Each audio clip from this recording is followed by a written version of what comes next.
I have some interesting political ideas for you guys. Want some interesting political ideas? Yeah, sure. Tell us. I don't think you'll be able to use any of these, but you might be able to. I don't know.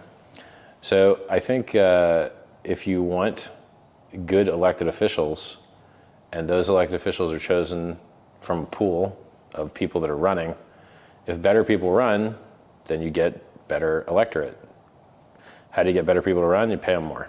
So I think most people that want to be really wealthy, they're not going to go into politics because the pay is bad. It's not good. It also restricts how much fun you can have in your life. You start to do anything spicy, you get blown out, you know? So I think that paying elected officials more would be a way to get better candidates, and then you might get better people in office. You should either pay them more or pay them less. Yeah, maybe. Now it's precisely the wrong intermediate. Right. Yeah, maybe. Yeah.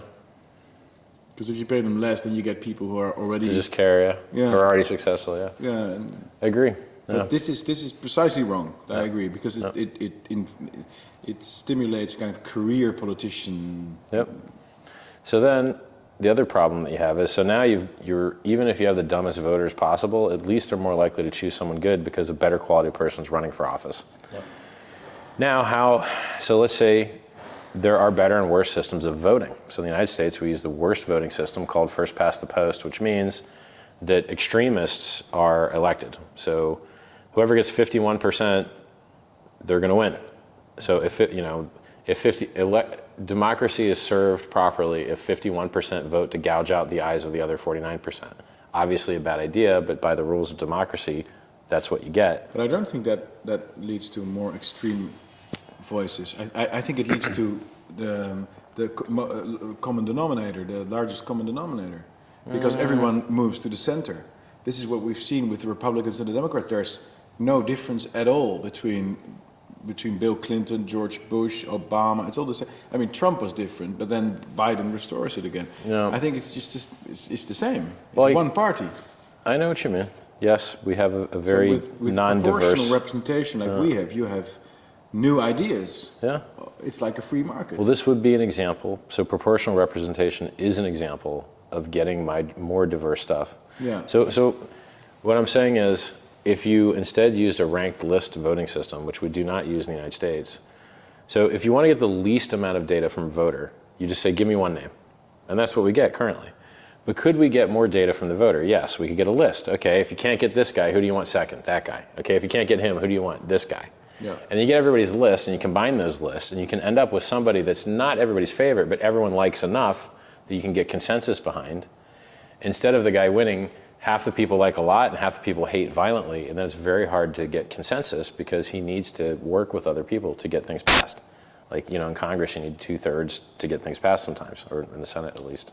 I'm not an expert on these things, but so in governance you need consensus to make progress, and if you have a voting system which tends towards choosing extremists over people that are the same, now this is one of these things about nuance. What you're saying is true. Most people tend to have the same beliefs, and yes, the left and the right are really just like corporate light and corporate strong. There's no labor, there's no green, there's really corporate and corporate in the United States. Those are the only two parties we really have. And they're both doing the same things. They're both blowing up people in Afghanistan.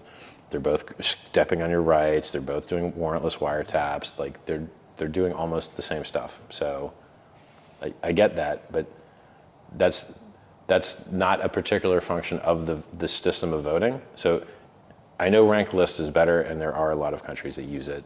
They probably use it here. I wouldn't be surprised. But what the danger of that is that you get the most boring guy. I don't think you get the most boring. This is what happens in the Netherlands. Really? If you look at our previous prime ministers, they're all among the boring people, the most outstandingly boring person.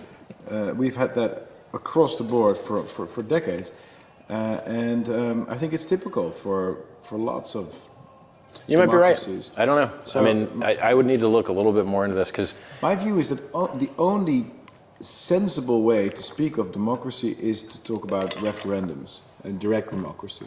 no. To put a single specific question to the people. Like, do you want this or do you want it not?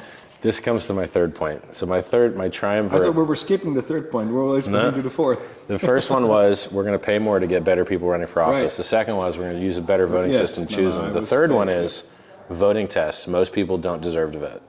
And this one's the exciting one. Yeah. Most people make poor decisions. And actually choosing who is not only capable but will do a job better is a very hard skill set. And so,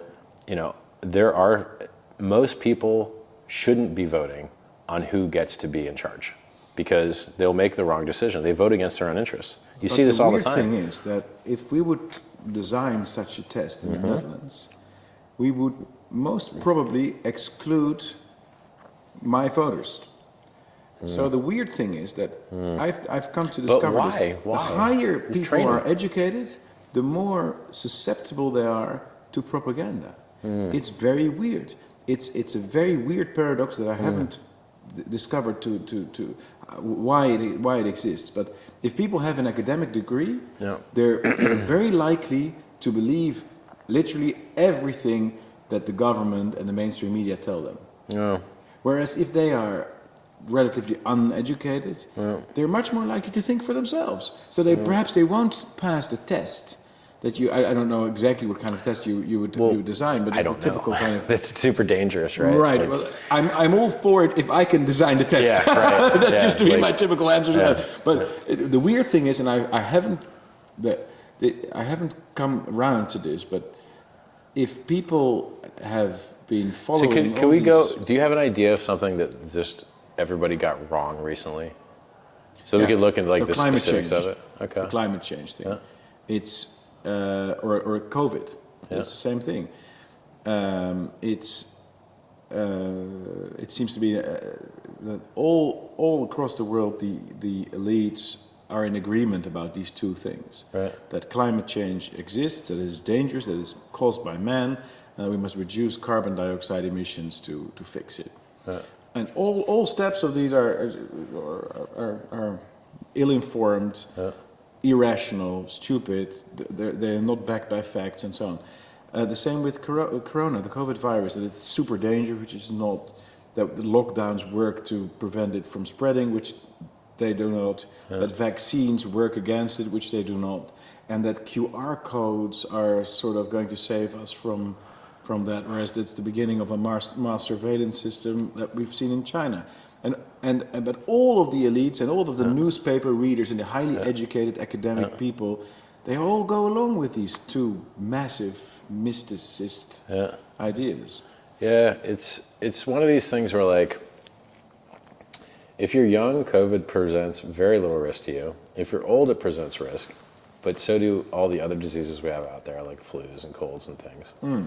And then the counterpoint for the COVID stuff is I see people present like stats from ICU, like who's in the hospital, and then who's in the emergency room, and then who's on a ventilator.